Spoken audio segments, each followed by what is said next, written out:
Woohoo! Woohoo! Thanks, guys. Thanks, guys. All right, shut up. You ever notice that cunts are usually the angriest about being called cunts? It's just an observation I made. People tell me I shouldn't open up with shit like that, but fuck them.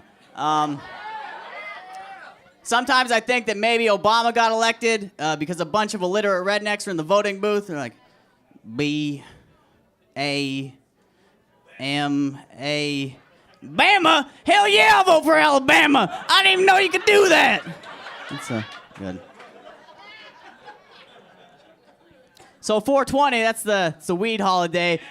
Fuck yeah, right? People don't know though, 421 through 429 is the meth holiday. 'Cause you can't do all that meth in one day, right?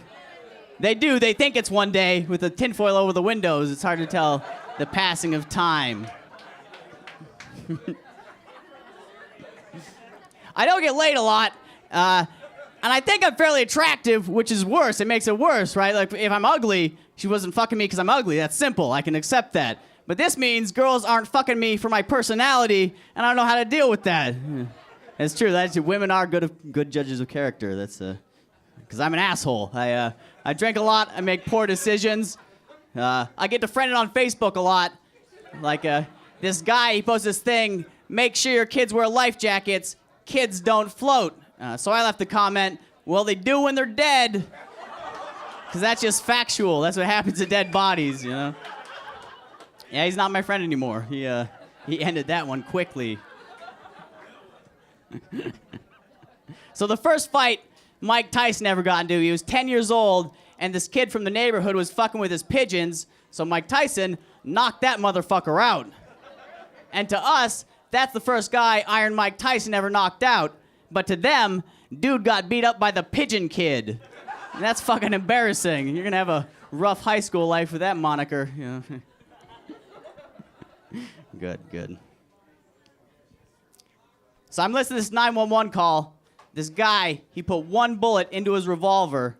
He put it to his head, pulled the trigger, took off a chunk of his skull, didn't die. Obviously, he called 911. So they send an ambulance. And then the dispatcher goes, sir, do you have any family that I should contact? The guy's like, yeah, I have a sister. Guess you should call her. Then word for word, dispatcher says, well, off the top of your head, do you have her number? It's a fucking real thing that happened. It's a real thing. And I'm not much for puns, but that is some next level shit. I wish I had that presence of mind. And I like to think he was just sitting there the whole time. He's like, oh, God, I can squeeze this in. So off the top of your head, do you have her number? And then he high-fives some other dude. Okay, I'm done with that. So people think the missionary position is that vanilla sex position, you know, guy on top, girl on bottom. But it's actually the position you're in when you're systematically fucking a native people out of their culture and heritage. It's, okay. Because that's what missionaries do. I told that one time, and this Mexican guy, he was like, hey, you should say that in Spanish. And I was like, dude, that'd be fucking rad. How do you say it in Spanish? He's like, I don't know. I was like, oh, fuck, they got you. The missionaries got you. Fuck, I'm sorry. Touchy subject, I'm sorry. So I'm sitting at this bus stop one night, and this guy from his car in the parking lot behind me, he's like, hey, man, do you have a cigarette? I'm a nice guy, so I run up, give him a cigarette, and I'm like, hey, man, which way are you going? He's like, that way. I'm like, fucking fantastic. Same way my bus is going. Hey, man, can I get a ride home? Without missing a beat, he says, sure, if I can suck your dick.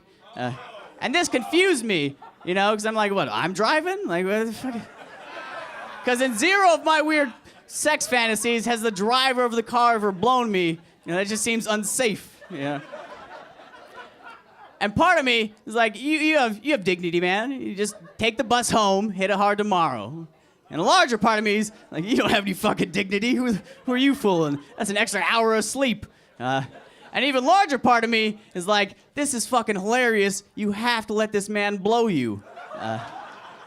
So I get in the car, and he drives like halfway to the destination and like pulls off at this alley. Like if I would have got out then, I'd still be taking the same bus, you know? So I'm fucked either way.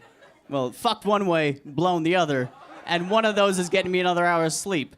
So I stay in the car, and then it becomes real to me that I'm about to get a blowjob from a fat, bald Mexican dude. Looks like he has a stack of hot dogs glued to the back of his neck.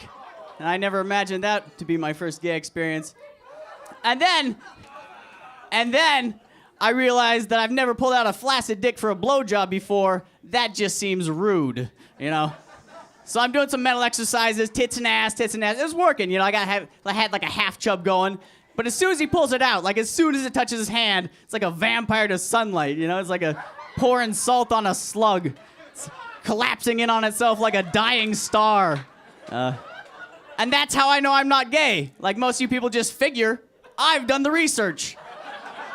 Okay, that's my time. I'm Zach Wiseman. You guys have a good night.